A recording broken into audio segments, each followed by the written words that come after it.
Bonjour à tous et à toutes et bienvenue dans ce nouvel épisode de Jumpscare. Nous sommes en 2001. Le célèbre réalisateur Michael Bay crée avec ses amis, producteurs Andrew Form et Brad Fuller, la société de production Platinum Dunes, destinée à se spécialiser dans les remakes de classiques de cinéma d'horreur. En sont nés une multitude de remakes de films cultes comme Vendredi 13, Amityville, Hitcher et même le célèbre remake de Freddy les Griffes de la Nuit, tellement conspué à sa sortie que la boîte décida alors de se spécialiser dans des projets de films originaux. On leur doit notamment récemment la franchise American Nightmare ou encore Sans un bruit. Mais ce qui nous intéresse aujourd'hui, c'est le tout premier film produit par Platinum qui sortira en 2003 sur les écrans, un remake d'un des plus grands films d'horreur jamais réalisés, d'un des films les plus importants de toute l'histoire du cinéma indépendant américain et un des films d'horreur les plus controversés jamais sortis. Massacre à la tronçonneuse de Tobe Hooper, sorti en 1974. C'est le réalisateur allemand Markus Nispel qui prendra place derrière la caméra en tant que réalisateur, succédant à Tobe Hooper et signant ici son premier long métrage, après une longue carrière en tant que réalisateur de clips musicaux pour des artistes comme Mariah Carey, Janet Jackson ou les Spice Girls. Il va les tuer! Qui va tuer qui? Mais qu'est-ce qui vous prend? Oh, ma pauvre petite.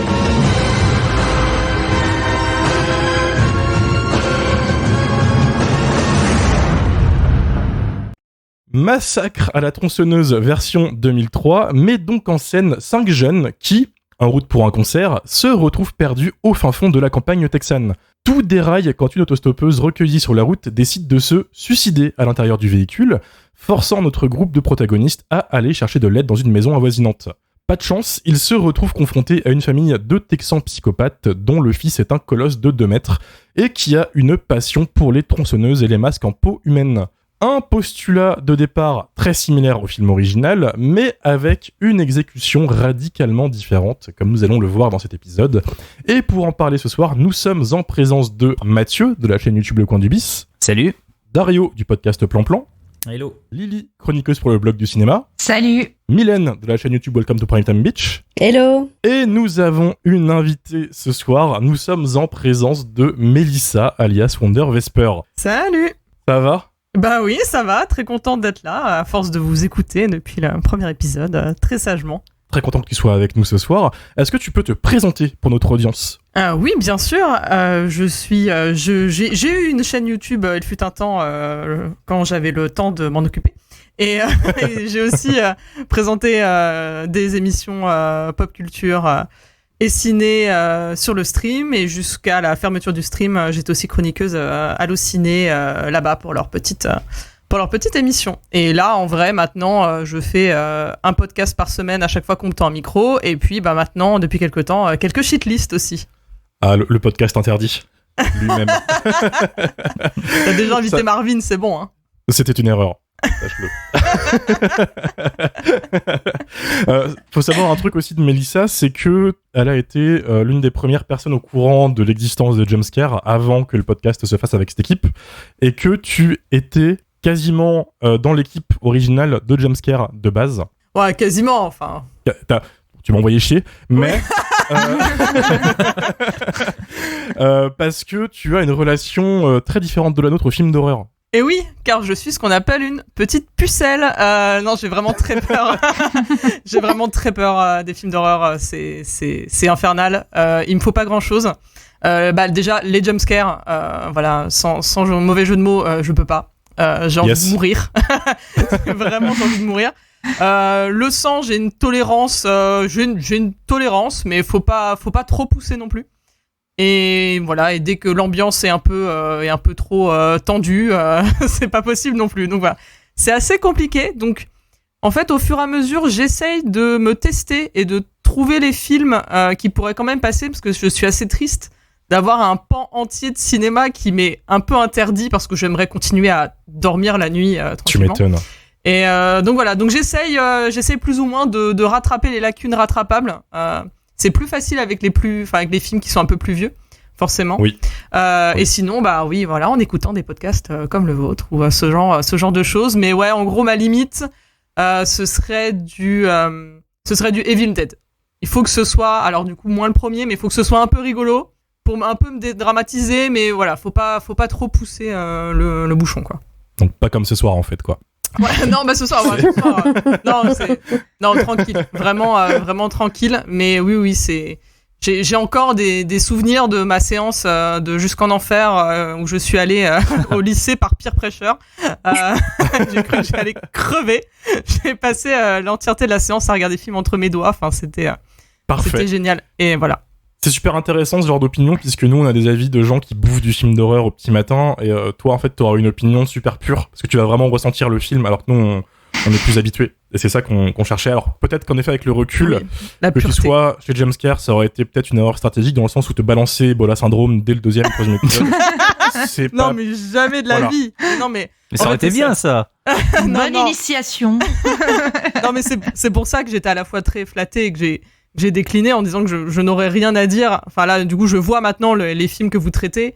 Deux films sur 3, j'aurais pas pu en parler en fait. Enfin, j'aurais refusé de les voir tout simplement, donc ça n'aurait pas été très pertinent. Franchement, je peux comprendre. Mais on t'invitera quand même pour l'épisode Guinea Pig qui arrive bientôt. En tout cas. Arrête, Romain. Non, mais voilà, l'épisode sur Elvira, très bien, tu vois. Ça me va. Trop old, ça me va très bien. Il en faut pour tout le monde et voilà. Mais merci en tout cas d'être avec nous ce soir. Faut savoir un truc, c'est que de base, cet épisode, il devait tourner sur l'original, sur le film de Tobe Hooper, mais on s'est retrouvé dans une impasse en se disant, est-ce que c'est pas trop analysé, trop surfait d'en parler ? Et on a remarqué que le remake n'a jamais été trop réévoqué dans les discussions, alors qu'il a une bonne réputation. Et donc, tu as regardé l'original récemment, il me semble. Mélissa, comment ça s'est passé ? Écoute, c'était une expérience, effectivement. Non, c'était vraiment génial. Après, ça m'a un peu rappelé mon visionnage de L'Exorciste il y a 4 ans. Oui. En fait, les films sont connus, donc les scènes cultes sont connues, donc sont quand même tellement ancrées dans l'imaginaire populaire que je les ai vues sans avoir vu les films. Donc, par exemple, la scène du dîner, en fait, je l'ai déjà vue dans Resident Evil. Et ce genre de choses, en fait, où c'est toujours aussi ouf, mais ça n'a plus l'effet de surprise qui, forcément, aurait pu marcher. Enfin, je suppose que même vous aussi, quand les films sont très vieux, vous les avez vus avant de les voir. Mais voilà, j'avais moins cet effet de surprise, mais ça m'a quand même bien pris aux tripes. Et bon, voilà, on va pas spoiler déjà l'avis par rapport au remake, mais attention. À chaque moment, je me disais, ah ouais, 74 quand même, quoi. Et de se dire que ça n'avait vraiment pas vieilli au niveau de l'ambiance. Enfin, tout était tellement bon que ça a très bien marché, quoi. C'est ça, toujours un chef-d'œuvre. Et on s'est quand même dit qu'on allait parler en speed de l'original. On va aller très très vite pour que vous vous rendiez compte, les auditeurs, à quel point en fait ça servait pas à grand chose de parler du film. Dario, tu as 2 secondes. Est-ce que Massacre à la tronçonneuse, chef-d'œuvre ou pas chef-d'œuvre ? Chef-d'œuvre. Mathieu, chef-d'œuvre ou pas chef-d'œuvre ? Chef-d'œuvre absolu, à mes yeux, c'est ni plus ni moins que le plus grand film d'horreur de l'histoire. On n'a jamais fait mieux, on fera jamais mieux. Tout a été dit, donc voilà, aucun intérêt de rajouter quoi que ce soit. Voilà, Mylène, chef-d'œuvre ou pas chef-d'œuvre ? Alors, chef-d'œuvre, mais j'en ai marre qu'on m'en parle. J'ai l'impression que je le vois partout et ça me rend fou. Genre vraiment, j'ai l'impression qu'il me poursuit. Hein. Non, mais c'est un chef-d'œuvre, mais juste arrêtez d'en parler. Voilà. Comme Scream. Non, Scream, c'est un chef-d'œuvre, il faut tout le temps en parler. Calmez-vous. Lily, chef-d'œuvre ou pas chef-d'œuvre ? Chef-d'œuvre, mais ça vaut pas Aerobic Killer quand même. Non, Lily, tu ranges l'épingle. Ça n'a aucun sens déjà. Voilà. Non, et toi, Romain, chef-d'œuvre ou pas chef-d'œuvre ?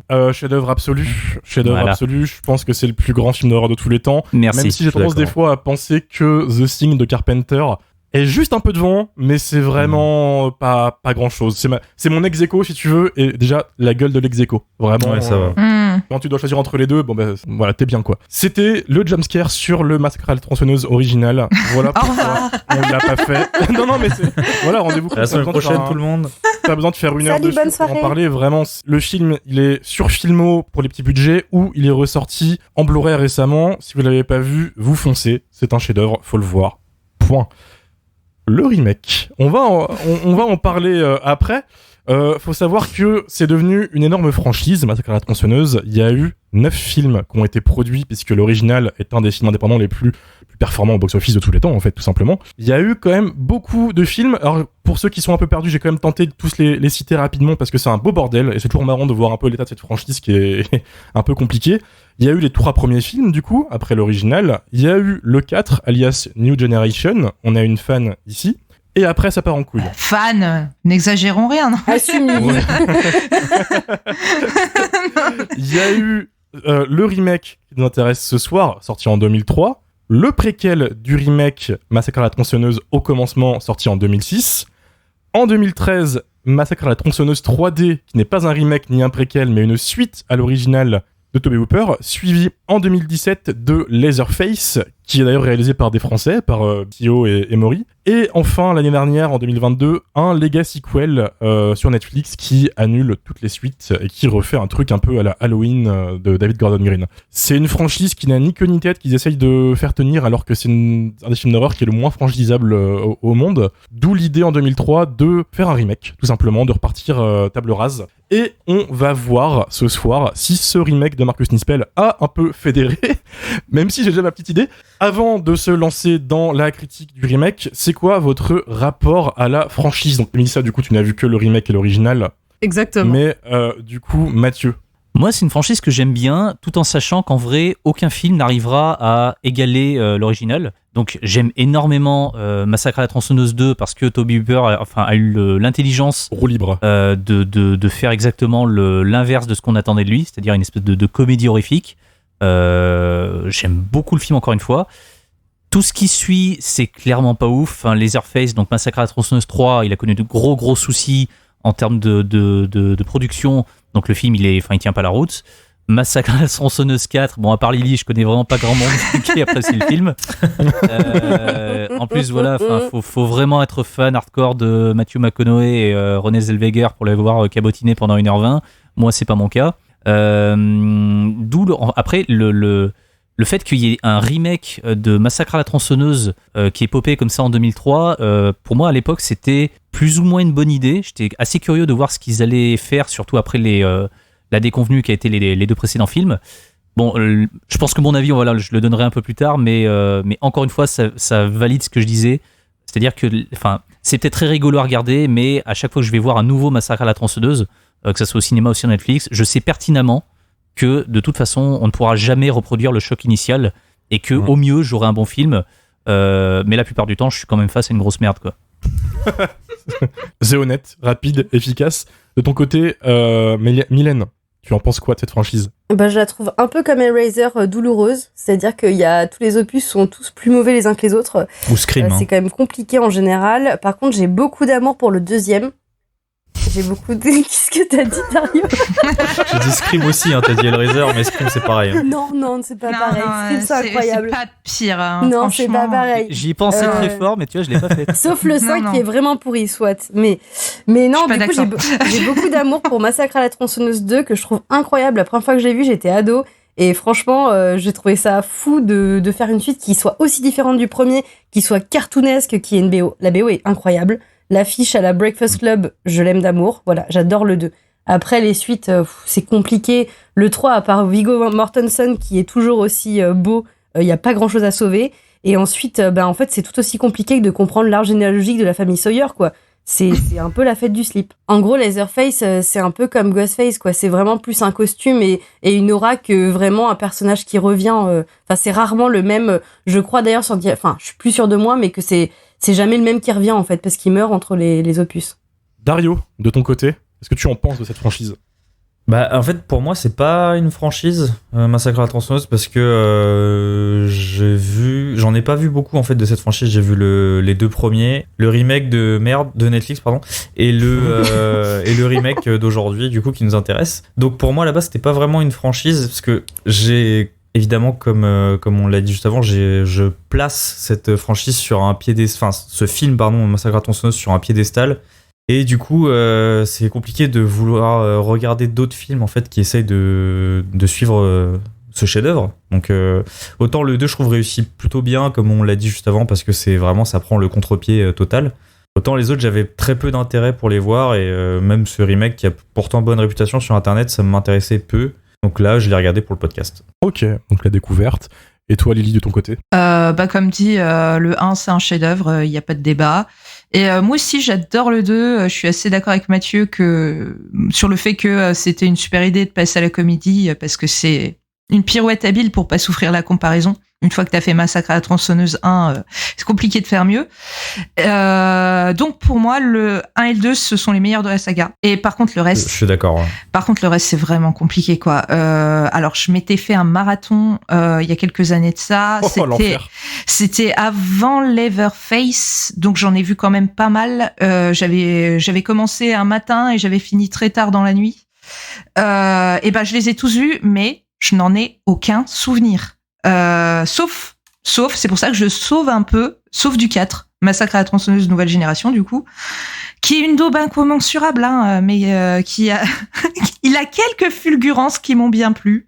Ça tient peut-être au fait, on aime ou pas McConaughey, mais il a quand même un truc qui capte la caméra quand il cabotine, ça reste plaisant à voir.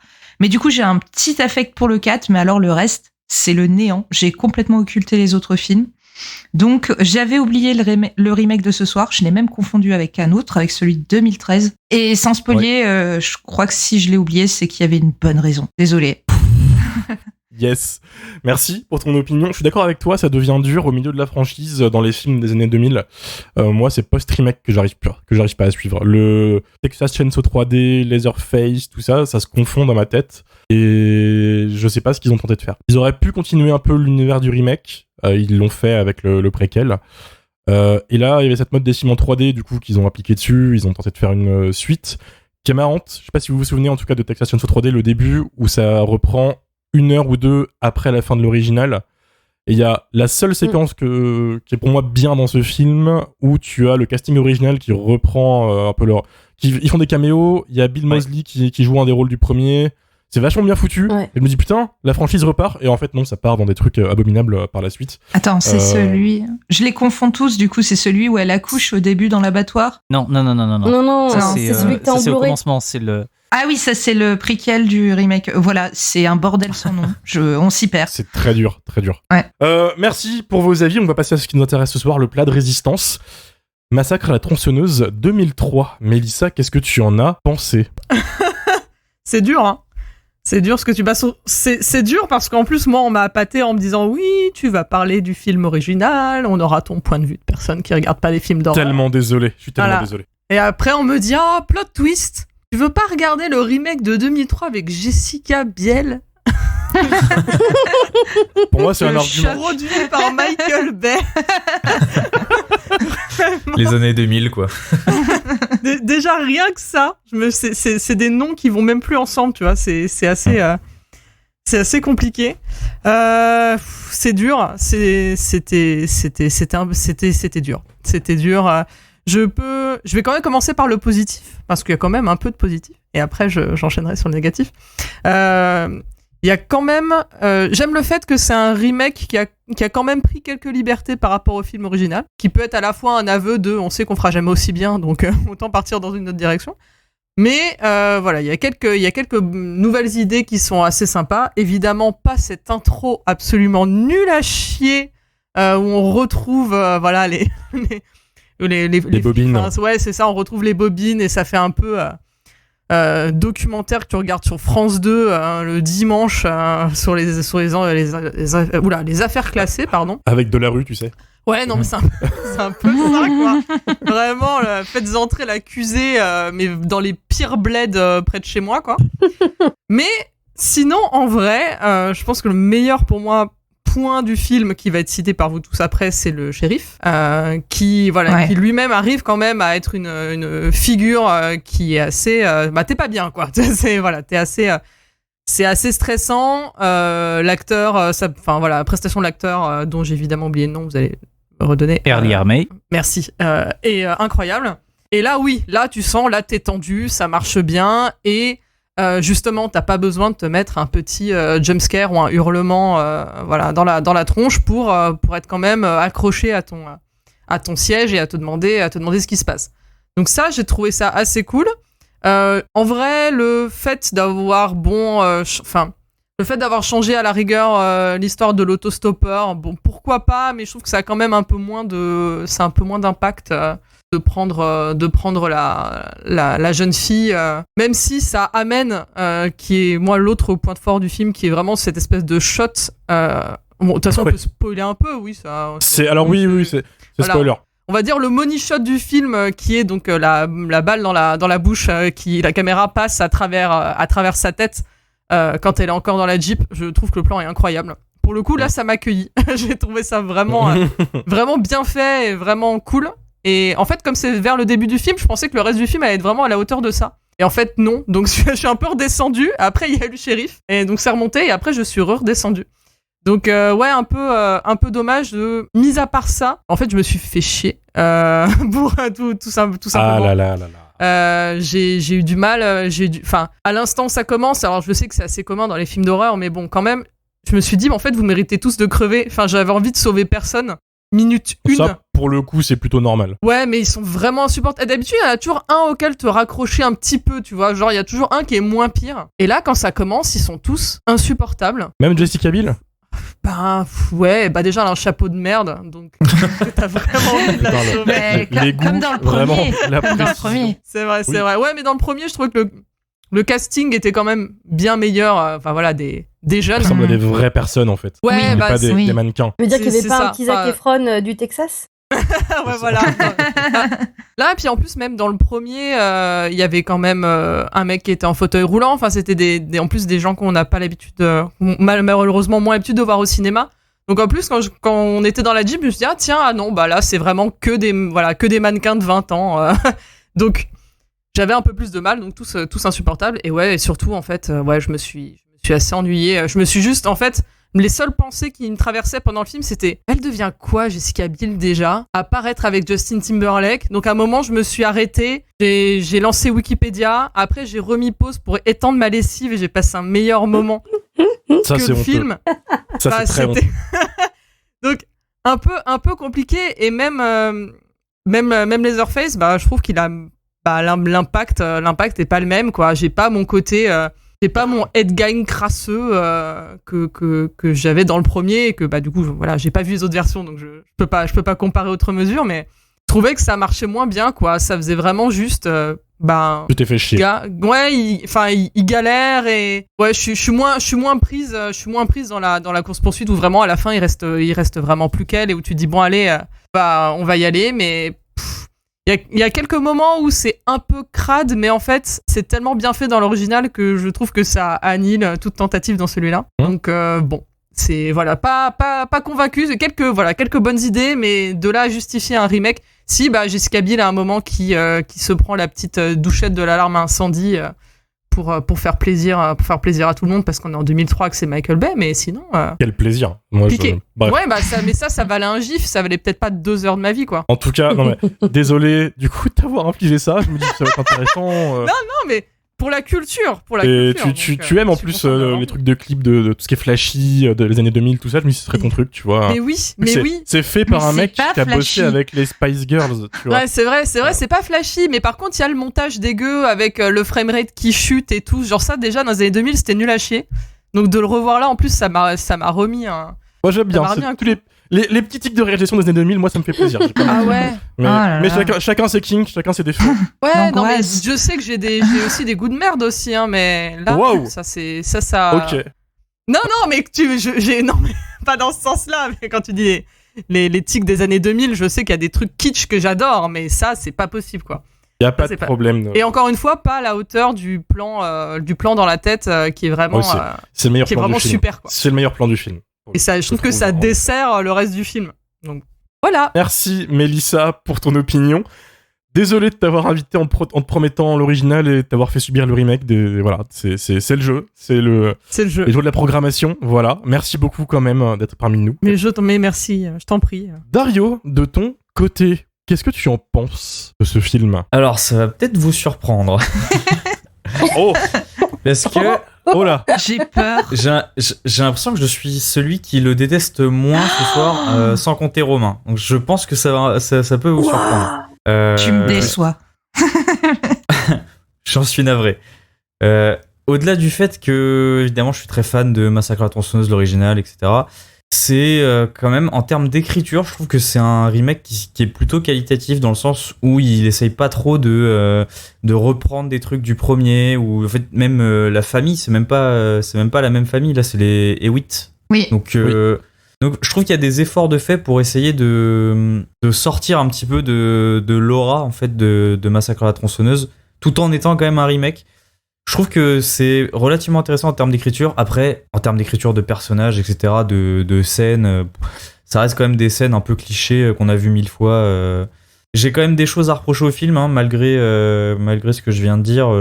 Typiquement, pourquoi le film se passe en 73 parce que c'est un remake des années 70, alors qu'en réalité, vraiment, c'est le van le plus années 2000 qu'on a jamais vu. En fait. Jessica Biel, tout le monde. Oui. Je comprends pas. C'était pour le côté histoire vraie, ça, je pense. C'était pour tenter de coller au fait divers original. Ouais, mais même en fait, Massacre à la tronçonneuse, il parle pas de Ed Gein, donc. Oui. Ah oui, clairement. C'est vraiment juste peut-être du marketing dans ce cas-là, mais je vois pas l'intérêt. Ça aurait été peut-être même plus intéressant que le film soit contemporain, donc qui se passe en 2003. Ça aurait été peut-être un peu mieux. Le plan dont parlait Mélissa, évidemment, cette espèce de travelling arrière dans le van qui passe à travers la tête, effectivement, c'est vraiment le meilleur plan du film et c'est un super plan de cinéma, quoi. Vraiment, si on enlève tout, je trouve que c'était vraiment assez incroyable comme plan. J'ai adoré. Malgré, après, il n'y a pas non plus grand chose à sauver. On peut parler de l'étalo, parce que je crois que ça fait un peu là-bas. Ouais. C'est désaturé. C'est tout. En fait, pour la photographie, ils ont rappelé le mec qui est le directeur de la photo qui s'occupait du premier Massacre à la tronçonneuse. Donc moi, j'avoue Daniel Pearl. Pardon. Daniel Pearl. Ouais. Daniel Pearl, voilà. Et moi, je trouve que en vrai, ça se tient. Je trouve que c'est plutôt joli en termes de lumière. Le côté sépia, bon, c'est sépia, quoi. Mais je trouve que le film est plutôt beau. Il est bien plus beau que Vendredi 13. Et je crois que c'est aussi Daniel Pearl qui l'a éclairé. C'est Marcus Nispel aussi qui l'a réalisé. Et oui, c'est pour ça que je parle évidemment de Vendredi 13, le remake de 2009. Mais en fait, pour un remake même pour un film des années 2000, un film d'horreur avec pas énormément de budget, je trouve que le film est plutôt beau. Je sais pas ce que vous en pensez. Moi, je suis d'accord. Je le trouve absolument hideux, mais vraiment hideux. Les écoute pas, Dario. Pour ça à vomir. Il y a rien, c'est zéro. On a vomir. Je le trouve immonde, c'est trop moche. Horrible. C'est aussi dégueulasse que le dernier Harry Potter. Moi, c'est trop moche. Je réserve mes munitions, Dario, mais tu n'es pas seul ce soir. Je suis fier de toi. Non, mais en tout cas, Et dire que tu dis que t'aimes pas les néons, mais t'aimes ça, je suis choquée. Bah oui, mais parce que moi, le film essaie de se donner un peu une image un peu sale et tout, donc moi, ça me parle un petit peu plus que les néons du Book Club Mortel, effectivement. Bah moi, je trouve ça très lisse. Ça bave je trouve pas ça du tout sale. Je trouve ça très lisse. C'est plutôt très lisse, mais il essaye, quoi. Je trouve qu'il y a des choses à sauver dans ce film. Par contre, c'est plutôt un bon remake, mais c'est plutôt un film assez médiocre de manière générale, quand même, on va pas se mentir. C'est pas, on n'atteint jamais, à part la fulgurance du début, on n'atteint jamais les sommets qu'on peut atteindre avec Massacre à la tronçonneuse 1 ou 2. Très clairement. T'as l'air choqué d'avoir aimé le film. Pas choqué, mais un peu surpris quand même. Tu vois, étant vraiment fan de ce film, je m'attendais à plus Hate Watch comme visiblement tout le monde ici, à part Romain qui a l'air d'être le seul sauveur du film. Je suis très heureux de ma vie actuellement. Mais non, je suis quand même surpris en fait d'avoir apprécié le film, même si encore une fois, les personnages, ça reste des trucs qu'on a vus 1000 fois. Mais en fait, c'est plus le côté remake qui m'intéresse et que je trouve plutôt intéressant en fait. Dans le sens où on reprend pas vraiment. Mais c'est presque pas un remake en fait. C'est ça que je trouvais intéressant. La situation de base c'est la même, puis ça part dans un délire totalement différent. Oui, c'est ça, ouais. La famille est différente, les décors sont différents, la finalité est totalement différente. Même le traitement au final de Leatherface est relativement différent, quoi. Ça n'a plus rien à voir. Ouais, après, par exemple, on peut parler de Leatherface. Leatherface, je trouve qu'il est un peu naze dans le film, dans le sens où il a aucune profondeur comme il pouvait avoir dans celui de Toby Hooper. Je suis obligé de le comparer parce que c'est quand même le même personnage. Ah, mais évidemment. Et en fait, le vrai souci que j'ai avec le film, c'est que j'ai pas senti en fait de thème ou de propos. J'ai pas l'impression qu'il y a certains moments où je me dis ok, le film essaye de parler de ça, mais c'est très vite fait. Typiquement quand vers la fin, quand Jessica Biel elle est dans l'abattoir, tu vois, et qu'elle repasse par tous les endroits où on fait passer les animaux, etc. Je me suis dit ok, il va y avoir peut-être, le film essaye un peu de parler de ça, tu vois, de la souffrance animale. Finalement, pas du tout. Et il y avait aussi la scène où elle se fout dans le casier. Je me suis dit que ça faisait sûrement référence en fait au harcèlement qu'on peut subir à l'école, et souvent dans les films américains, il y a souvent ce trope-là de se faire enfermer dans le casier par le gros bully, tu vois. Du coup, je pensais que ça allait un peu parler de ça, mais finalement non. Surtout que la mère de Leatherface dit que Leatherface s'est fait bully à cause de sa maladie de peau là, et que du coup il ressemble à Voldemort maintenant. Mais finalement, c'est vraiment des thèmes qui restent très en surface, et du coup, y a pas le film n'a pas de propos. Et c'est quand même dommage quand on sait que Massacre à la tronçonneuse, au-delà du fait d'être un film quasiment parfait, il a un propos qui veut dire quelque chose, quoi. Donc voilà. C'est un avis qui, je pense, va surprendre tous les auditeurs. Mais moi, le premier. Mais oui, mais c'est ça qui est fabuleux. Le propos, il y en a un, c'est ACAB, non? Je sais pas. Il y a un propos. Il y a un peu de ça. Bah, Et d'ailleurs, j'ai longtemps cru que le shérif était pas vraiment le shérif, hein, du coup, comme c'est sa sœur là, ou sa mère, je sais pas qui l'a. Alors, ça, en fait, tu as la réponse dans le film d'après. Ouais. En réalité, se passe avant, qui est un préquel. Dans les premières scènes, tu découvres que le personnage de Hoyt, je crois qu'il s'appelle, donc incarné par Early Armé, est un redneck en fait, qui se retrouve face à un shérif et qui le défonce, et qui ensuite va voler son habit de shérif et voler sa bagnole, et ensuite se faire passer pour un shérif. C'est même pas du vrai ACAB. C'est vraiment pas. Ah merde. Ouais, mais on le sait pas du coup dans le film, donc on peut croire que c'est ACAB. Moi, j'avais quand même l'impression que c'était pas, enfin que ce gars-là était clairement pas flic, tu vois, genre il arrive avec sa voiture qui est toute pétée, il manque un phare et tout. Je me dis bizarre, tu vois. Ouais, ça se ressent quand même. Enfin, à un moment, ils disent, de toute façon, quand ils essaient de l'appeler, et qu'ils disent, le shérif va pas tarder, et qu'en fait, il est déjà passé, donc c'est que c'est pas censé être lui. Ouais, c'est ce que je me suis dit, mais finalement, il pointe jamais le bout de son nez, le vrai shérif. Mais il est mort. Dans le 2, on le voit, en fait. Enfin, dans le préquel, on l'aperçoit. Ah, c'est qu'il le bute vraiment, genre 5 minutes avant qu'il arrive. Même pas. Le préquel, en gros, tu vois l'origin story là, au début du film de ce gars qui bute le shérif et qui prend son insigne, son costume et tout ça. Merci, Dario. Cas, de rien. Je suis enfin heureux que tu te sois enjaillé un minimum devant un film. Ah, je dis pas non plus que j'ai kiffé, attention, que c'est pas non plus. Mais on se rapproche quand même d'un moment où tu vas dire c'était bien. C'était mieux que Saw, en tout cas. C'était mieux que Saw, désolé la commusso. C'était mieux. Et par rapport au book club, c'était 1000 fois mieux que le book club, et ça reste quand même très Mais moyen. on laisse le book club tranquille. Et évidemment mieux que Hold, voilà, faut bien que j'en parle. Mylène, tu peux y aller, c'est ton moment de toute façon. Je sais que toi tu as passé un très mauvais moment face à ce film. Et ben moi j'étais étonnée, mais dans le sens contraire, c'est-à-dire que j'avais vu le remake en 2017, je m'étais fait tous les massacres à la tronçonneuse, et j'avais même écrit un article qui prouvait que j'avais bien aimé le film, où je disais enfin un bon massacre à la tronçonneuse. Et en fait, j'ai pas du tout aimé. Je sais pas pourquoi, j'avais un pressentiment avant de le lancer. Lily m'a dit faut qu'on fasse nos devoirs, il faut qu'on le lance. J'avais pas trop envie, elle m'a dit allez on met le film, et en fait j'aurais dû écouter mon instinct, c'est-à-dire que j'ai pas du tout passé un bon moment. J'ai dû relancer le film je crois 3 ou 4 fois. J'ai eu l'impression qu'il durait au moins 3 heures. Déjà ce qui m'a pas plu, c'est qu'en fait je trouve que l'étalo elle est dégueulasse. Franchement moi j'en pouvais plus. J'ai l'impression que le film n'a fait que cracher durant 2 heures. Ça ne fait que cracher. J'ai vu de la bave pendant 2 heures. Franchement, à la fin, j'avais même l'impression que moi, j'avais trop de bave. Et il y a vraiment un truc qui m'a gênée aussi, c'est que je trouve que le film en fait des caisses. C'est-à-dire qu'il veut, en fait, créer un espèce d'espace immense. Et c'est trop, en fait. On n'arrive pas du tout à comprendre comment est fait l'architecture, comment est fait la maison. J'ai l'impression, en fait, de me retrouver presque face à une funhouse ou alors un jeu vidéo. C'est-à-dire que la Jessica Biel, elle ne fait qu'enchaîner les petits points, en fait, les petits lieux pour créer des décors et faire peur, mais aucun perso n'a d'arc narratif, personne n'est vraiment travaillé, et tout ce qui compte, en fait, c'est juste mettre des petits jumpscares ou des petits points qui font peur. Et du coup, moi, j'arrive pas à m'impliquer face aux méchants, donc sauf le shérif, comme l'a dit Mélissa, qui est relativement incroyable et qui sauve quand même toute sa scène, en fait, autour de son personnage est assez incroyable. Mais sinon, je suis relativement frustrée parce que, en plus, face à l'immensité du décor, il y a aussi un point qui est assez frustrant, c'est que tout est en hors-champ au niveau des meurtres, ou alors en gros plan.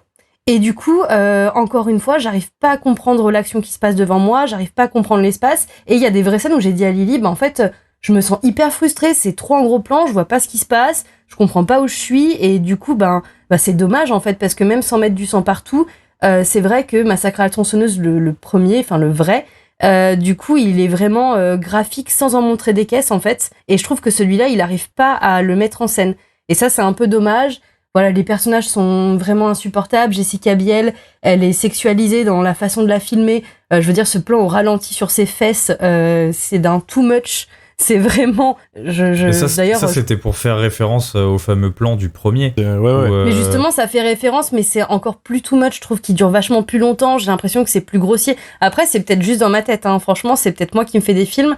Mais alors que le premier avait. Je me suis fait la réflexion aussi, Mylène. J'ai la même réflexion que toi. Voilà, c'est plus sexualisé. Elle passe les 30 dernières minutes du film mouillées, donc oui, je comprends qu'au bout d'un moment, ça commence à être un peu.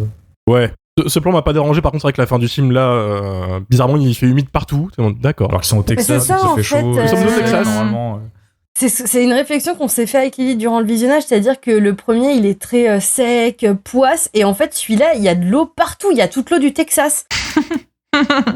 Mais voilà, ce visionnage a été douloureux. Je pense que quand on le regarde après tous les massacres à la tronçonneuse et toutes les suites qui sont plus ou moins bonnes, globalement, effectivement, c'est un bon remake. Comparé aux autres, il s'en sort plutôt pas mal.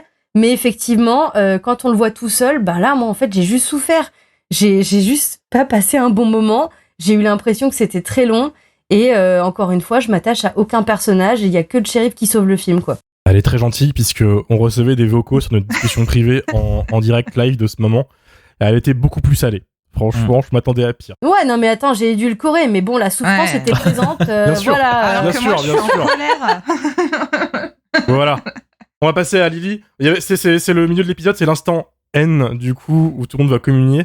Lily, j'ai cru comprendre que tu avais écrit plusieurs pages de N. Je vais essayer de garder mon calme, hein, promis. Alors, vas-y, balance. Du coup, moi, comme je vous l'ai dit tout à l'heure, je me souvenais vraiment plus du film.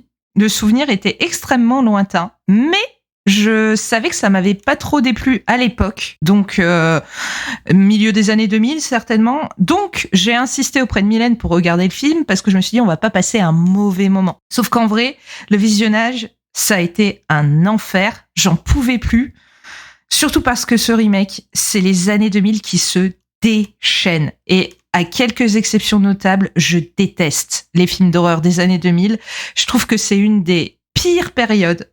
Et le gros problème de ce Texas Chainsaw Massacre, c'est, comme tu l'as dit Dario, c'est qu'il prétend se dérouler dans les années 70, mais il transpire les années 2000 par tous les pores de sa peau. Et du coup, je trouve que ça fonctionne pas. Déjà, l'effet du début, la vieille bobine dont tu parlais, Mélissa, moi je trouve ça dégueulasse. Déjà, mais alors moi ça me fait pas penser à Faites entrer l'accusé, ça me fait penser à une espèce d'épisode de Cold Case au rabais. Franchement, je croyais que c'était une espèce de flashback et que ça allait faire retour sur Lily Rush, Scotty, tout ça.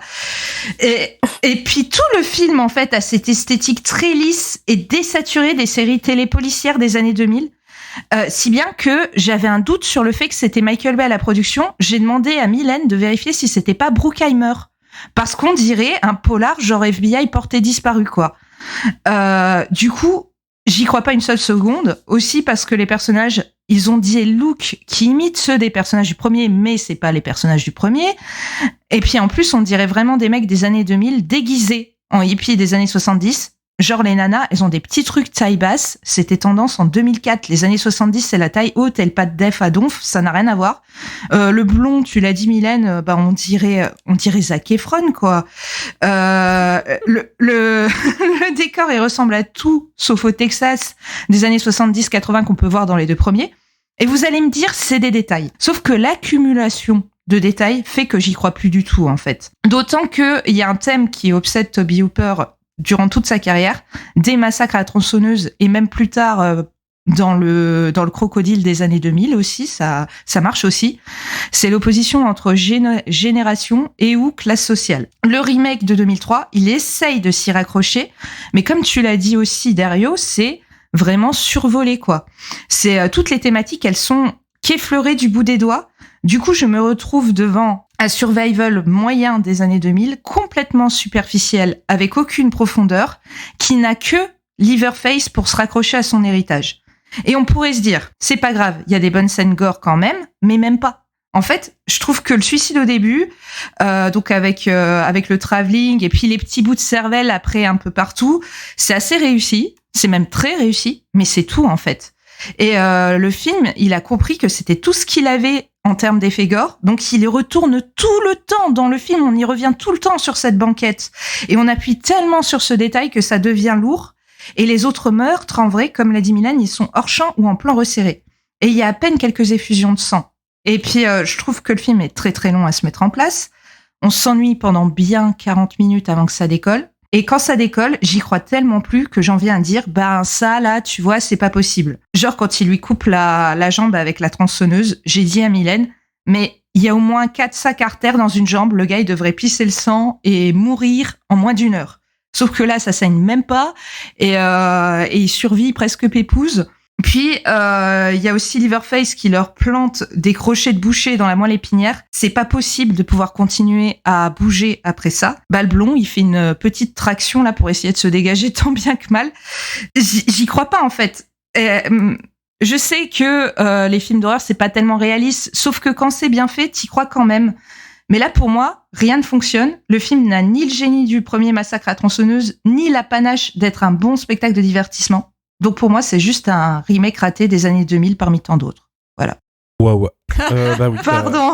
J'ai mis trop d'énergie là, je crois. Elle avait dit qu'elle était colère. Et t'as pas parlé de l'étalonnage du coup? Mais c'est bien du coup ou pas? Non. Merci pour ce déferlement de haine, Mylène et Lily.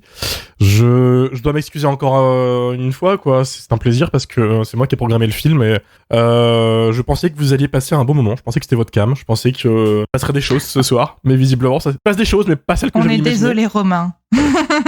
Non, mais votre opinion est totalement valide. Je sais qu'avec moi j'ai le peuple. Je sais que j'ai les auditeurs. Voilà. On reconnaît les vrais hommes de peuple ici. C'est un bon clip de Palmas, hein. Franchement, c'est... Alors, il y a un côté David Guetta 2007 aussi, je trouve. Mais c'est très précis et je reviendrai dessus plus tard. D'ailleurs, pour les vêtements, quand même, enfin, c'est parce que je me suis fait la même réflexion. Je trouve que le running gag, c'est qu'ils disent au moins 5 fois pendant le film qu'ils vont voir un concert de Lynyrd Skynyrd. Et j'ai l'impression que c'est le seul truc qui est censé les raccrocher. C'est terrible. 70. C'est terrible. Voilà, même ça, c'est pas bon. Même ça, c'est pas bon parce que la chanson, ça m'a frappé. Ouais, la chanson en fait, qu'ils écoutent, c'est Sweet Home Alabama, qui est un classique de Lynyrd Skynyrd. Mais déjà, t'entends Sweet Home Alabama, et je t'allais dire, mais quand ça se passe en Alabama, que c'est conneries. J'ai dit, bon, ok, d'accord, Lynyrd Skynyrd. Mais en vrai, si t'avais été un peu logique, t'aurais pris Freebird ou t'aurais pris Simple Man. Mais surtout, le truc qui va pas et qui montre aussi vraiment que les mecs, en fait, qui ont fait ce film s'en branlent complètement, c'est que le film se passe est censé se passer en 73. Sweet Home Alabama, c'est sorti en 74. Enfin, je sais pas, enfin, c'est comme une chanson qui est très connue. Enfin, à un moment donné, tu bosses.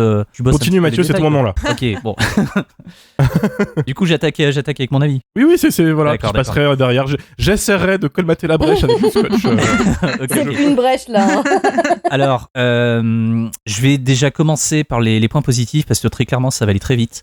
Il y a une volonté que je trouve assez cool de pas forcément respecter totalement la trame de l'original. Il y a quelques petites idées, il y a quelques petits trucs qui ont été tentés, notamment avec la famille, où il y a un petit peu plus de membres que dans le film original.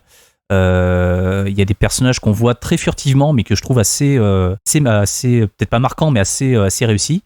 Et il y a surtout, parmi cette famille, le personnage de Earl Yarmey, qui porte le film littéralement sur ses épaules, quoi. Vraiment, en fait, s'il est pas là, je pense que le film est encore pire. Je pense qu'aussi ils ont bien compris que c'était lui qui était véritablement la star du film, parce que dans le film qu'il réalisait juste après, qui est donc un préquel, Massacre à la tronçonneuse au commencement, c'est un show Earl Yarmey. Et même si Earl Yarmey fait du Earl Yarmey, parce que vraiment le mec n'a tenu qu'un seul et même rôle dans toute sa carrière, celui du Sergeant Hartman dans Full Metal Jacket, donc il le fait très bien, ça y a pas de souci. Mais par contre, voilà, le petit défaut qu'il peut y avoir par rapport à ça, c'est que je suis extrêmement fan de Earl Yarmey, de tout ce qu'il peut faire, mais je sais d'avance, quand je lance le film, en fait, à quoi je vais devoir m'attendre et qu'est-ce que je vais avoir en fait sur un écran quand le mec est au casting, quoi. Voilà, donc ça, c'est, on va dire, les 2 trucs que je sauve. Le reste, je ne sauve rien, mais vraiment rien.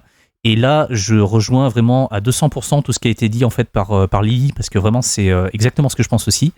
Le truc, c'est que je l'avais pas revu depuis sa sortie en salle en 2003. Et à l'époque, pour replacer un petit peu le truc dans le contexte, on est dans un moment un peu particulier, dans le sens où depuis quelques années, il y a une espèce de vague de remake en fait qui commence à arriver. À partir de 99, donc moment où les néo-slashers commençaient déjà à se péter la gueule, une espèce de relais qui va être pris par rapport au remake en fait de films d'épouvante. On a notamment le remake de La Maison du Diable de Robert Wise qui va donner lieu à Antise, qui avec le recul est quand même pas très très bon. On a le remake aussi de... C'est très bien Antise, voyons Mathieu. Non, les décors sont bien, il y a 2-3 petites idées qui sont sympas, mais en vrai c'est quand même pas fou. C'est mieux que Scream. Non. Stop. Le mec, on a plus rien à foutre.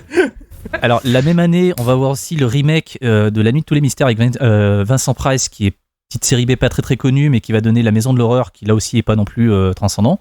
Mais du coup, voilà, on va avoir toute une vague en fait de remakes de films d'épouvante qui va en fait se continuer par rapport à des remakes qui vont là provenir en fait de films asiatiques, enfin notamment tout ce qui est J-horror. Donc on va avoir des remakes de Ring, de Darkwater et compagnie.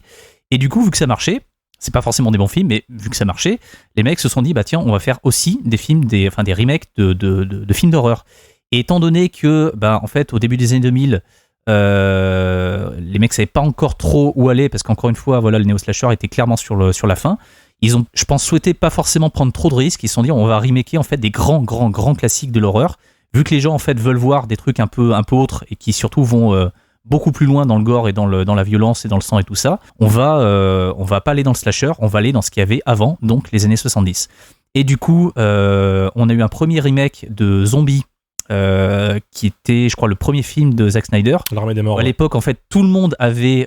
ça donnait donc l'Armée des Morts. À l'époque, tout le monde avait hurlé quand le truc avait été annoncé, et moi le premier, en disant mais qu'est-ce que c'est que ces conneries, enfin, comment on peut faire un remake d'un film pareil? Et en vrai, alors ça fait très longtemps que je l'ai pas revu, le film tenait la route, dans le sens où il apportait pas mal de petites idées, de petits trucs qui étaient en tout cas vaguement... le meilleur Snyder, l'Armée des Morts. Ouais, je peux vaguement pas blairer novateur en Zack fait à Snyder. l'époque. Le fait que les zombies courent, c'est pas non plus une invention, il y a d'autres films qui l'ont fait avant celui-ci, mais à l'époque, ça fait son petit effet.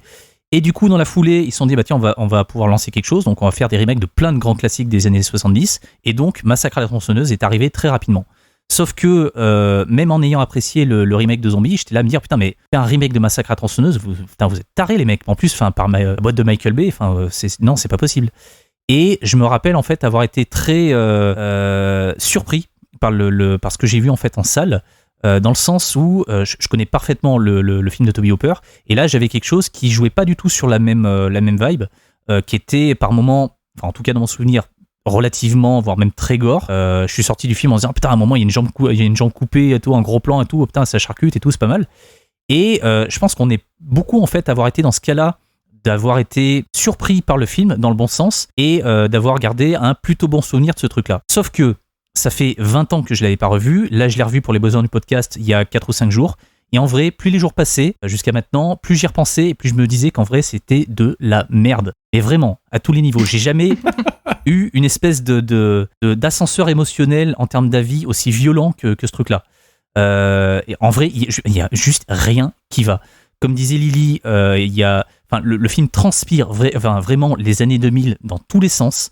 C'est même pas des personnages intéressants, c'est des gravures de mode. Je me suis même renseigné sur la production, savoir si Nispel en fait avait été libre de faire ce qu'il voulait. Apparemment, il avait cassé les couilles en fait d'entrée de jeu en imposant une espèce de truc comme quoi il fallait faire ci, il fallait faire ça. Enfin, il n'était pas forcément très très apprécié de la production. Quand lui en fait avait voulu imposer donc Daniel Pearl, qui était donc le directeur photo avec lequel il a travaillé pendant un long moment sur ses clips précédents, et aussi le directeur photo du premier Massacre à la tronçonneuse, la production, donc Michael Bay et compagnie, était pas du tout d'accord avec ça. Et en fait, il a fallu insister pour que Daniel Pearl puisse être sur ce truc-là et faire un petit peu ce qu'il voulait. Sauf que les mecs à la base voulaient un rendu proche du film original, et Daniel Pearl disait ok, très bien, file-moi une caméra 16 mm. Et les mecs étaient là à dire mais non, enfin c'est une grosse prod et tout, c'est Michael Bay, donc non, on peut pas faire ça. Et Daniel Pearl disait écoutez, je suis désolé, très bien, voilà, c'est du 35 mm, mais il va falloir qu'on se décide sur un truc qui convienne en fait à tout le monde.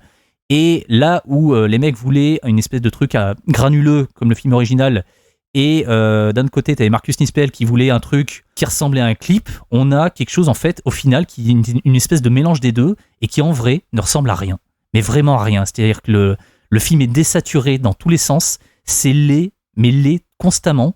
Autant le film original, il y avait un côté vraiment crépusculaire, il y avait un côté suffocant dans l'image, autant là c'est juste en fait des gravures de mode qui transpire légèrement, voilà. Et même encore ça a dû être négocié par la prod, parce que la prod, en fait, était totalement contre que les graveurs de mode en question, là, transpirent. Et les mecs, ils disaient, mais putain, mais c'est Massacre à la tronçonneuse, en fait. Enfin, enfin, on est au Texas, quoi. Il est censé faire 40 degrés, et enfin, les gens qui ont fait ce film n'ont rien compris à ce qu'était Massacre à la tronçonneuse.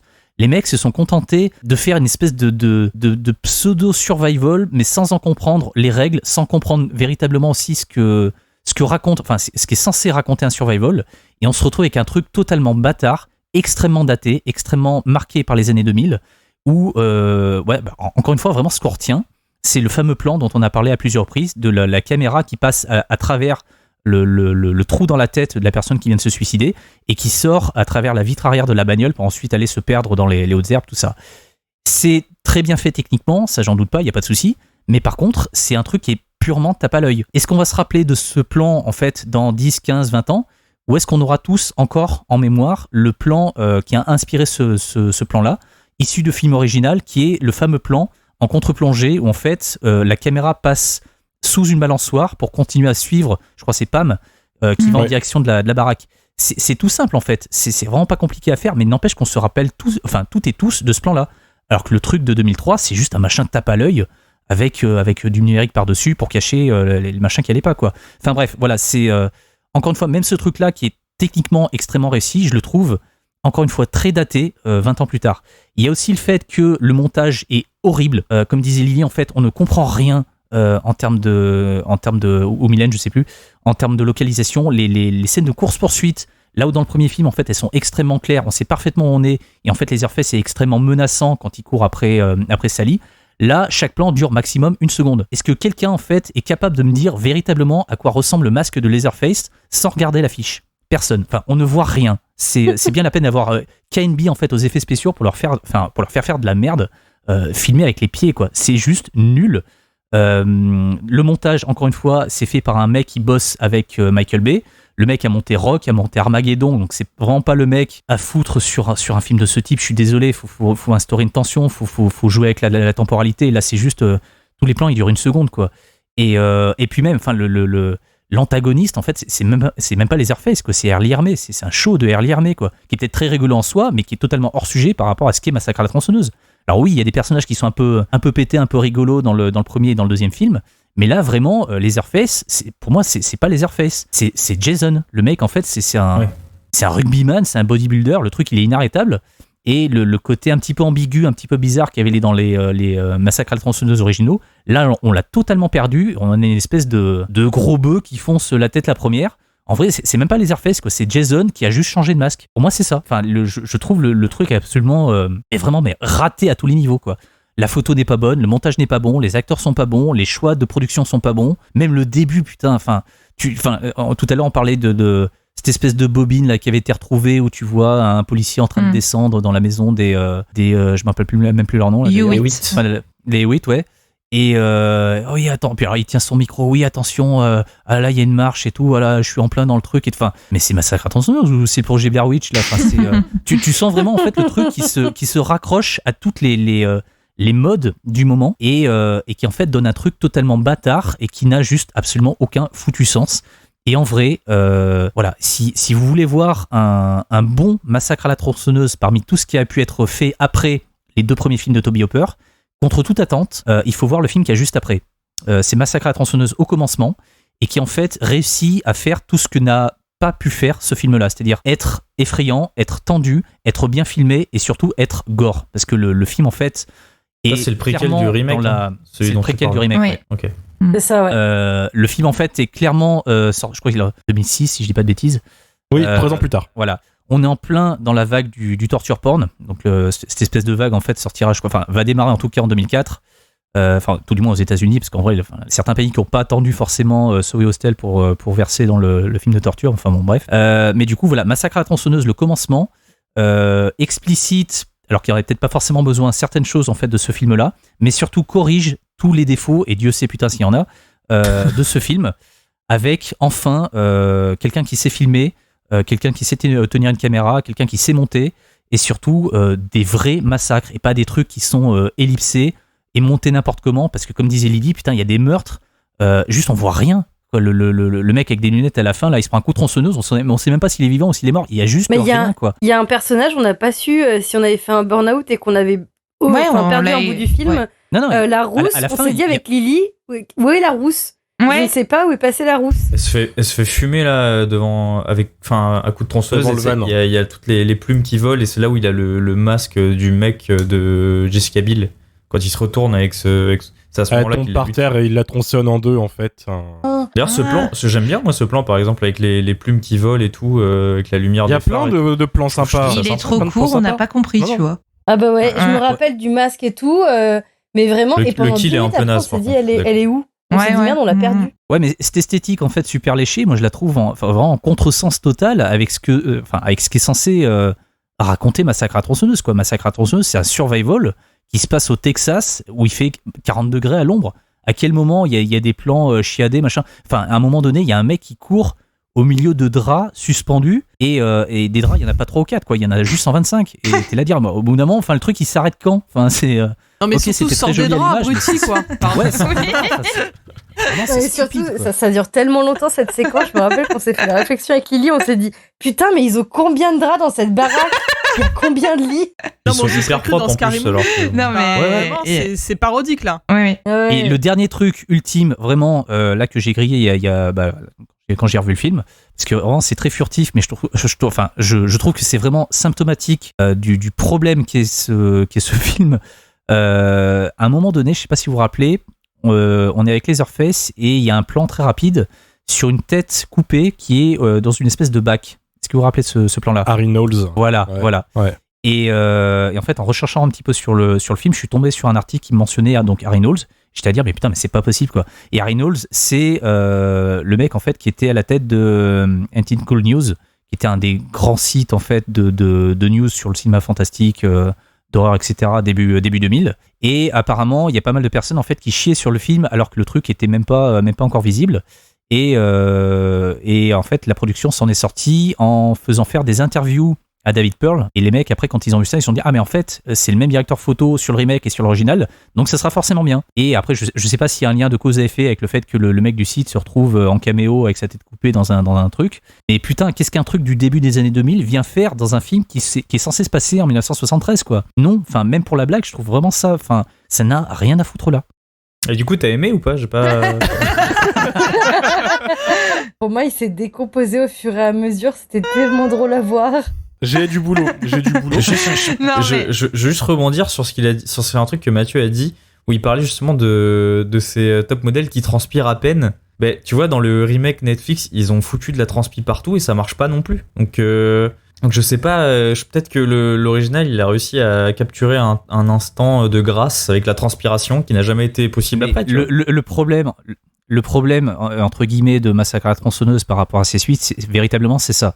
C'est que si tu demandes en fait à Toby Hooper, est-ce qu'il était conscient d'avoir tourné, de tourner un chef-d'œuvre au moment où il a fait Massacre à la tronçonneuse, et de répondre honnêtement, j'aurais été vraiment très curieux de savoir sa réponse, parce qu'en vrai, il y a eu tellement de problèmes, de merde et de cafouillage en fait sur le film, entre les acteurs qui se détestaient, la canicule, les accidents sur le tournage, le financement qui est un peu louche et tout. Enfin, il y a des tonnes et des tonnes d'histoires qui tournent autour du premier Massacre à la tronçonneuse qui font que le tournage a été un enfer et que véritablement, cette espèce d'ambiance suffocante, malsaine, poisseuse, vénère, en fait, tu la ressens au visionnage. Et cette accumulation de catastrophes fait qu'on a quelque chose qui est véritablement unique. Et essayer, en fait, des années plus tard, de reproduire quelque chose qui est purement accidentel, enfin, purement, non. Toby Hooper, c'est quand même un super réalisateur, donc c'est pas non plus que des accidents.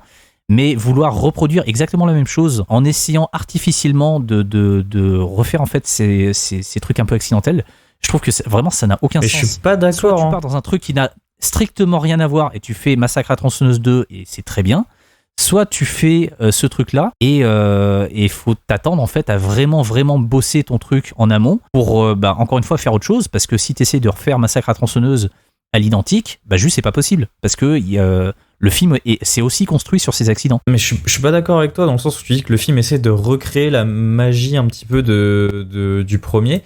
Moi pour le coup j'ai vraiment eu l'impression que le film partait du postulat que oui, on n'arrivera jamais à faire ça, donc on va faire un truc différent, tu vois. Ouais. Et pour moi, ça, c'est plutôt un bon point, ouais. Tous les autres films, genre celui de Netflix, par exemple, lui, je trouve que par contre, il essaye vraiment, tu vois, de se rattacher au film, alors que là, celui-là, il se détache du film pour moi. Oui. Bah, il se détache, enfin, via certains points dont on a déjà parlé, tu vois. Mais par contre, il y a certains trucs où je pense que c'est même pas je pense, j'en suis sûr, les mecs en fait à la prod auraient vraiment aimé que retrouver certains aspects du premier film, quoi. Mais par contre, une fois qu'ils les avaient devant le nez, c'était à dire ah non c'est trop violent, ah non il transpire, ah non si, ah non ça. Enfin, encore une fois, le film a été fait par des imbéciles, quoi. J'ai envie de claquer. On t'aime quand même, hein. C'est le film qu'on n'aime pas toi. Non mais je sais, c'est que C'est pas grave, Romain. je dois passer après ça. Moi, écoutez, moi j'ai plein de trucs à dire déjà. Je vais introduire en disant que je ne peux pas tolérer tout ce trash talk envers Michael Bay ce soir. Déjà, je pense que si tu n'aimes pas Michael Bay, tu n'aimes pas le cinéma. Ta gueule. Mais moi j'aime beaucoup Michael Bay, mais pas tout, quoi. Non. Dans la catégorie des gens qui parlent le langage cinématographique, Michael Bay, il est dans les premiers de la classe. Tu peux aimer Michael degré. Bay et Michael Bay réalisateur et pas forcément Michael Bay producteur déjà. Tu peux aimer Michael Bay et tu peux ne pas aimer déjà, je ses tenais à films remettre le aussi, point sur les i parce que j'ai entendu des choses qui m'ont bouleversé. Et tu vois, tu mettrais pas sur le même plan un Ambulance et un Tortue Ninja. Je n'ai pas encore vu Ambulance. Banger Ambulance. J'ai cru comprendre. Ambulance, c'est de la merde. Oui, mais c'est pas un chef-d'œuvre, mais en termes de réal, c'est formidable. Comme tous les Michael Bay, c'est incroyable. Moi, je suis pas forcément anti Michael Bay, hein, loin de là. Il y a des films de lui que j'aime beaucoup, mais c'est juste que, enfin, j'aurais aimé qu'il laisse tomber un petit peu ces trucs de ah bah tiens, on va faire des remakes de films d'horreur, quoi. Visiblement, parce que le mec ne les comprend pas. Donc, reste dans ta spécialité, continue de faire tes films d'action, sont très bien, voilà, y a pas de souci. Mais à partir du moment où tu montes Massacre à la tronçonneuse comme tu montes Transformers 3, il y a un problème. Mais est-ce qu'on sait à quel point il était investi dans le processus de création Michael Bay ou sur ce film-là, du coup? Et parce que là, Mathieu, on dirait que tu pars du principe que c'est lui qui a écrit le film, tu vois. Non. Est-ce que tout ce qui va pas avec le film, on peut le reprocher à Michael Bay? Je sais pas. De ce que je sais, en fait, le Marcus Nispel, en fait, a été pas mal emmerdé sur le tournage. Mais après, j'ai aussi vu quelques idées que Nispel voulait faire, et en vrai, il y a des trucs qui étaient vraiment pas bons. Genre à la fin, il y a le SWAT qui était censé arriver et tout, non, on fait pas ça en fait. Enfin, j'ai l'impression que c'est vraiment les deux sont fautifs, quoi. Marcus Nispel, c'était son premier film, et même si le mec avec de la bouteille avait fait beaucoup de clips avant, je pense qu'il avait pas les épaules assez larges pour faire le remake d'un film pareil, et que surtout en face, t'avais un mec à la prod qui a dû, je pense, pas mal casser les couilles. Surtout, en fait, lui mettre des bâtons dans les roues par rapport à maintenant, je veux pas ci, maintenant, je veux pas ça. Je veux que le personnage de Jessica Biel, en fait... parce qu'à la base, Marcus Nispel ne voulait pas Jessica Biel. Il voulait un personnage qui soit beaucoup plus vulnérable, beaucoup plus... alors, j'ai plus l'actrice à laquelle il pensait en tête, mais c'était l'opposé total de Jessica Biel. Et en fait, Michael Bay dit non, mais en vrai, ce qu'on veut, c'est une meuf, en fait, qui soit issue...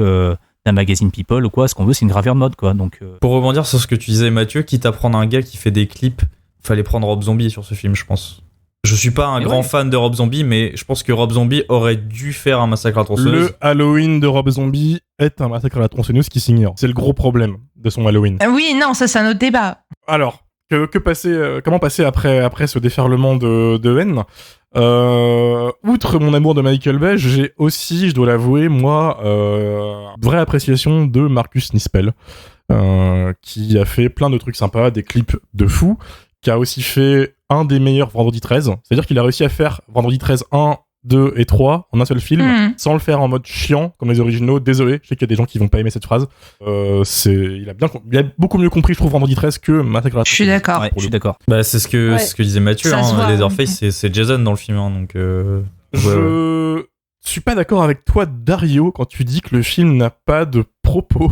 Je suis le seul qui défend le film. Hein. Non mais moi j'ai vu un propos qui m'a changé ma vision du film, parce qu'en effet il y a des défauts qui sont évidents. J'ai été choqué du manque de gore pour un film qui n'hésite pas à aller dans le crado, c'est-à-dire qu'il est sale, le film n'est pas sanglant. La caméra tourne toujours à côté de là où ça coupe quelqu'un en deux. ça cut, on voit par exemple la rouquine, vous l'avez très bien souligné tout à l'heure, elle disparaît du film, on ne va pas se faire tronçonner. Voilà, il y a des trucs comme ça qui m'ont fait un peu tiquer, mais il y a quelque chose qui m'a bien choqué, c'est que là où l'original, c'est le point de vue d'un Texan, parce qu'il est Texan, Toby Hooper, sur sa propre région et sur les soucis de campagne profonde texane face aux citadins, Marcus Nispel, lui, il fait un film où c'est une vision d'un émigré sur l'Amérique.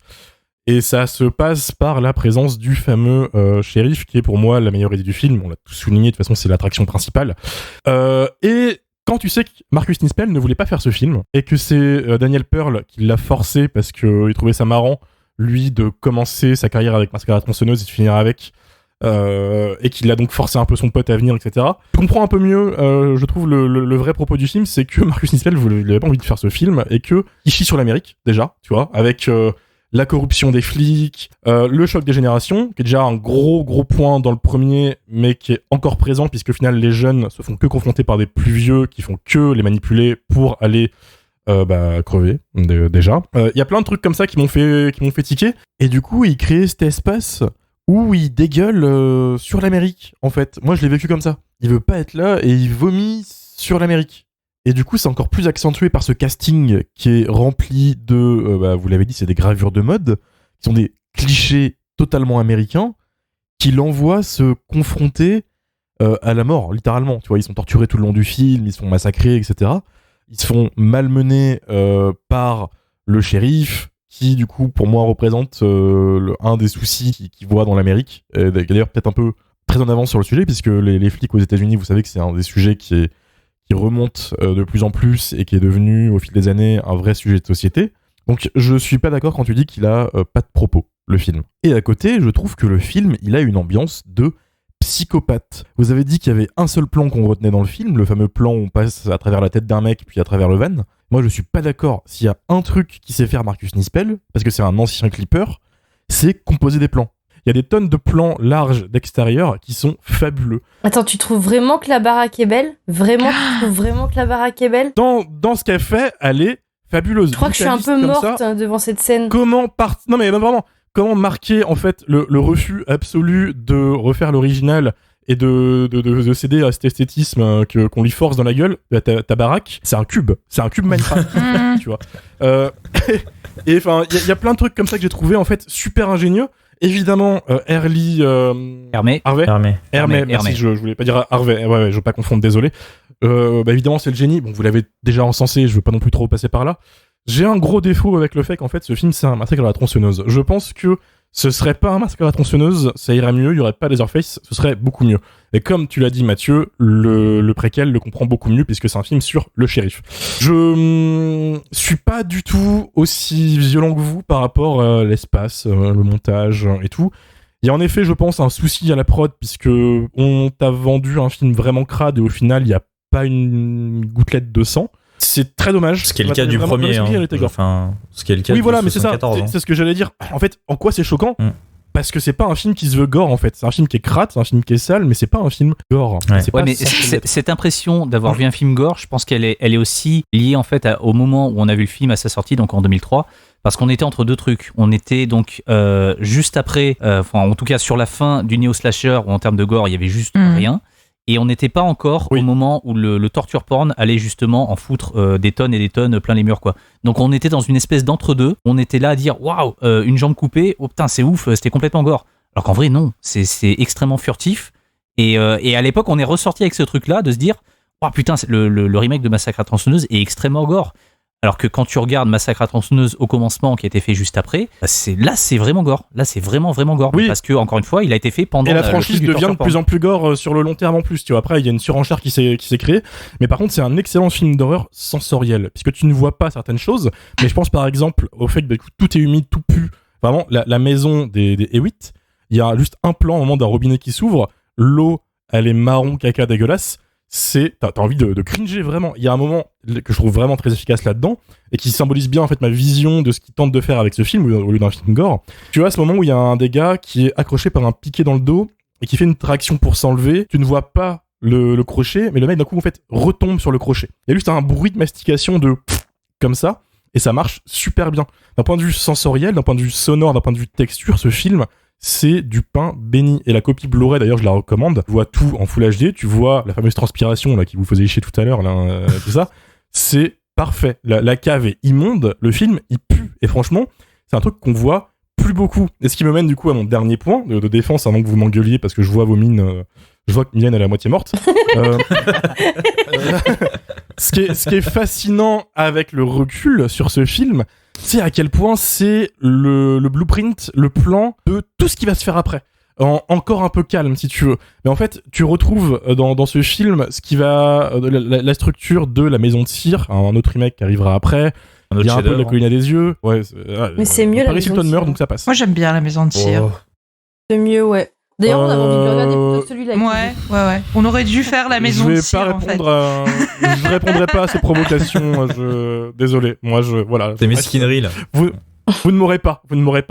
Mais c'est fabuleux de voir, en fait, maintenant, 20 ans après, à quel point ce film est un précurseur de tout ce qu'elle espère pendant 5-10 ans sur le cinéma d'horreur. Alors oui, vous avez pas aimé. Bon, écoutez, on s'entendra pas. Je suis encore désolé de vous l'avoir infligé.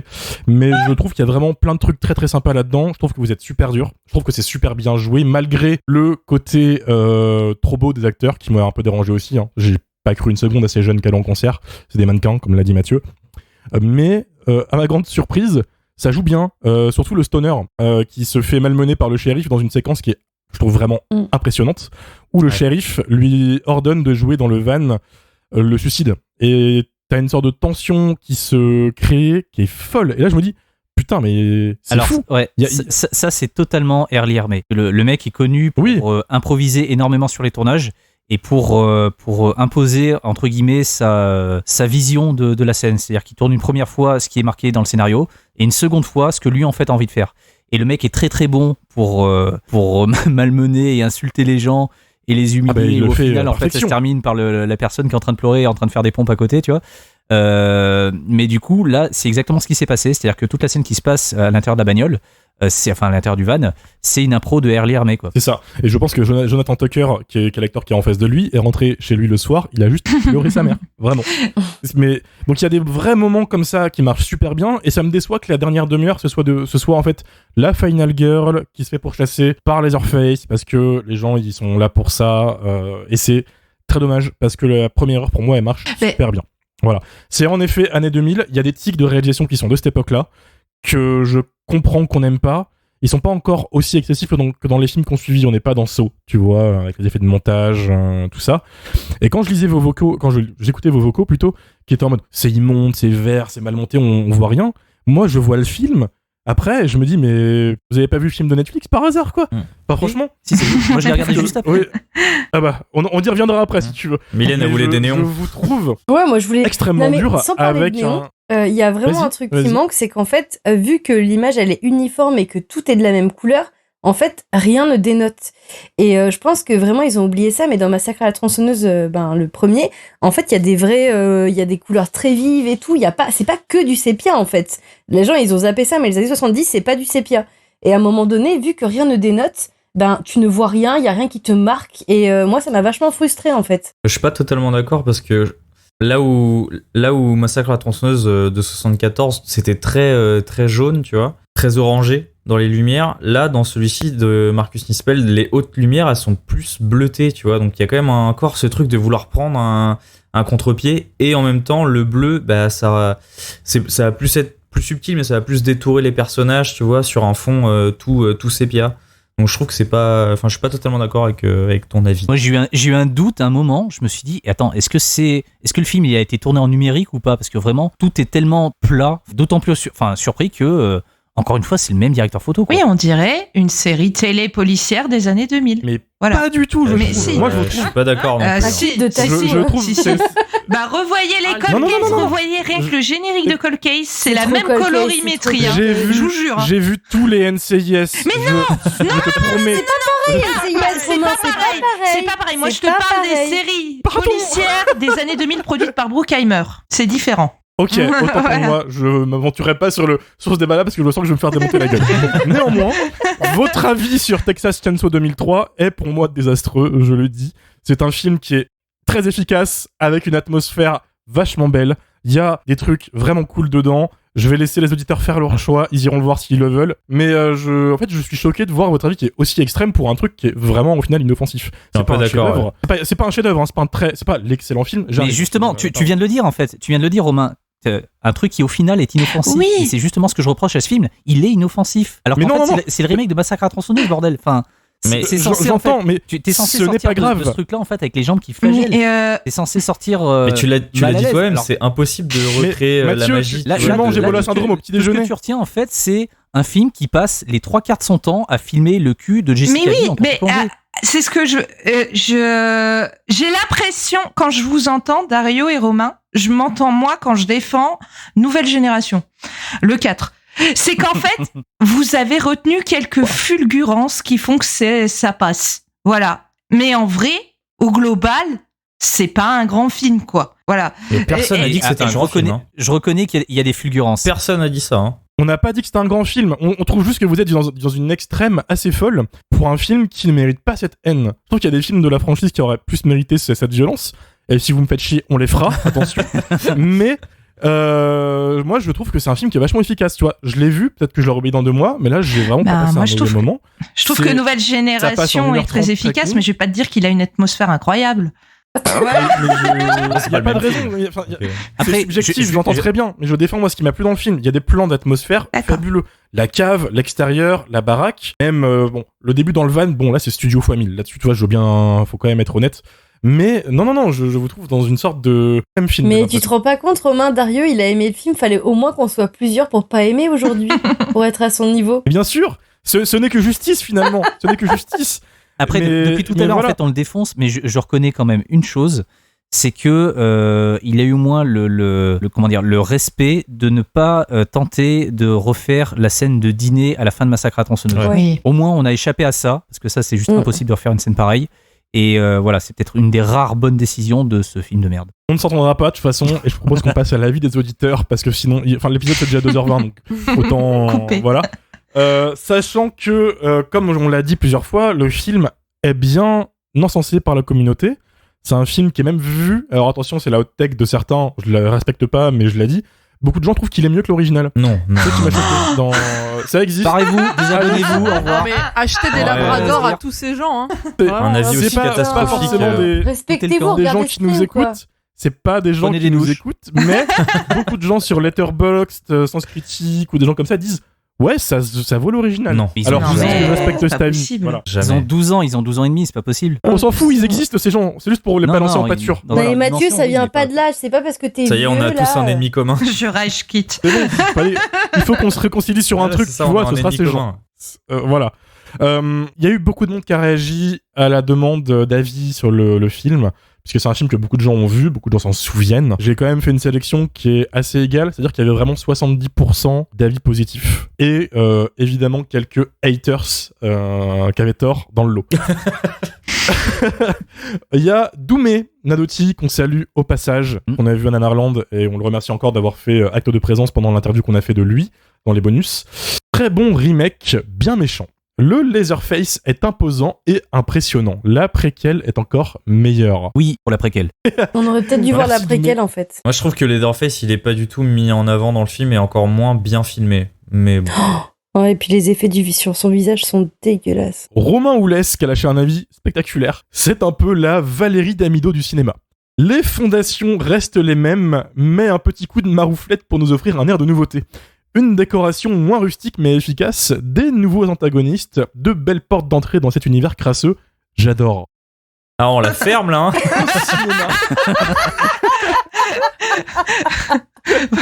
Personne la ramène là, hein, ça mouffe plus. M'en fous, hein. C'est pas mon pote à moi. Moi c'est mon pote, je l'appelle dès que le podcast est fini là, il y a un truc qui va pas là. Jose Cinéma a écrit « Le film n'arrive pas à la cheville de l'original, mais je l'aime beaucoup.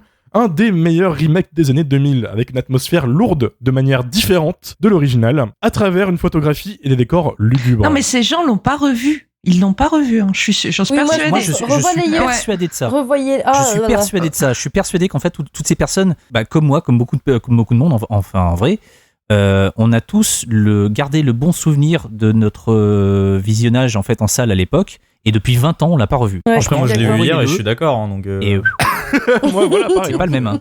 Ah, mais bref, dites-nous dans les auditeurs ce que vous en pensez après du coup l'avoir revu. On fera un épisode de 2 heures. Oh non. Manu Cobretti nous a dit « Dans la vague de remake de l'époque, il fait partie du haut du panier, mais sans jamais surpasser ou même égaler l'original, évidemment. » C'est pareil, oui, c'est pas évident. En fait, il faut regarder le film en se disant que ça sera jamais... ça se rapprochera jamais fait de la fulgurance du premier. À partir du moment où tu regardes le film comme ça... Tu pars perdant, ouais. Attention, pseudo exceptionnel, Jean-Pierre Parpin. Pas terrible, mais efficace par moment. Comme d'habitude, Marcus Nispel est un faiseur totalement crétin. Ouais, je pense pas que c'est un faiseur crétin, par contre. Pas d'accord. Ouais. Non, il est doué dans ce qu'il fait. Il l'a prouvé plus tard, en fait. Marvin Montes. Oh là là. C'est court, c'est rapide, catastrophique, comme toute la production Platinum Dunes. Ce qui est faux. Parce que Platinum Dunes, ils ont fait comme des trucs bien après, en fait, déjà. Vendredi 13. Arrête, Romain. Sans un bruit, c'est bien. Ouais. Le remake de Vendredi 13, Romain, il faut que tu passes à autre chose. Moi, j'aime beaucoup. J'ai beaucoup aimé le remake de Vendredi 13. Et estime-toi heureux, parce que l'épisode, il sort un Vendredi 13, on aurait pu faire ce film, si tu veux, aujourd'hui. Oh, ça aurait été beau. Oh là là. Ah, mais vous avez raté une opportunité de ouf. Ouais, mais grave, comme on a tout loupé. Il y en aura d'autres des Vendredi 13. Non. Il y aura d'autres Vendredi 13. N'oublions pas, on a parlé de l'original il y a quelques mois. On a fait peur à quelques personnes quand même quand on a rappelé au monde que c'est de la merde. Comme ce film là. Ta gueule.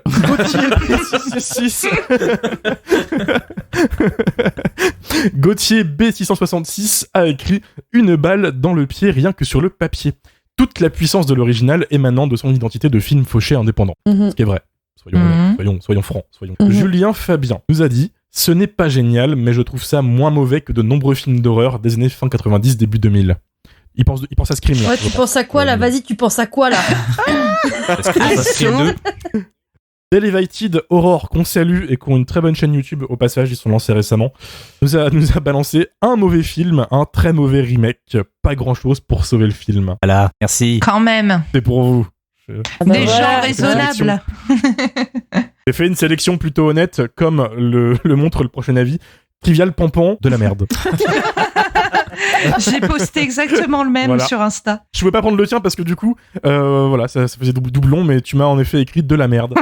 C'est un plaisir, en tout cas, Lily. Et pour finir, on finira avec La Grande Hanterie. Un peu à la manière du Dawn of the Dead version Snyder, Nispel ôte de la mystique et du message social au film de Tobey Hooper pour privilégier du gore et du poisseux à gogo. Mais la sincérité du procédé fait que ça marche. C'est un bon avis nuancé, je trouve. Ouais.